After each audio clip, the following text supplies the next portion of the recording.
on s'est expliqué et je pense que ça a fait du bien parce que depuis le temps que cette histoire elle traînait, on avait sûrement besoin d'en parler. Et j'ai aussi vu les stories de Giuseppa et je peux comprendre que ça les saoulait.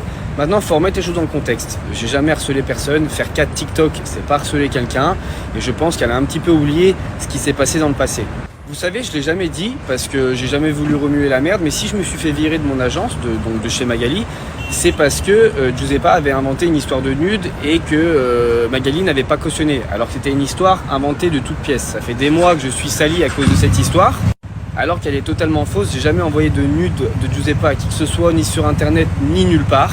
Quand je m'étais séparé d'Isabeau, elle avait fait des stories pour m'enfoncer alors que j'étais déjà au fond du trou. Sans parler de la fois où elle avait dit qu'elle avait porté plainte pour avoir l'opinion publique de son côté alors que c'était totalement faux. Et quand j'ai appris qu'elle était enceinte, la première chose que j'ai fait, c'est supprimer tous les TikTok. Parce que voilà, à un moment donné, avec Paga, ils vont avoir un bébé. Et franchement, félicitations, je suis vraiment content pour eux. Mais faut pas non plus se faire passer pour une victime parce que Giuseppa m'a fait beaucoup de mal.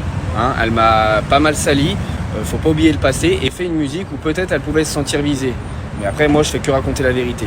Aujourd'hui, je vous souhaite beaucoup de bonheur. Voilà, on est passé à autre chose. Je pense qu'on est des adultes. Moi, je vais un petit peu mieux maintenant. Dans cette histoire, c'est pas une victime et j'en suis pas une non plus. L'histoire, elle est clos. J'ai eu Paga au téléphone.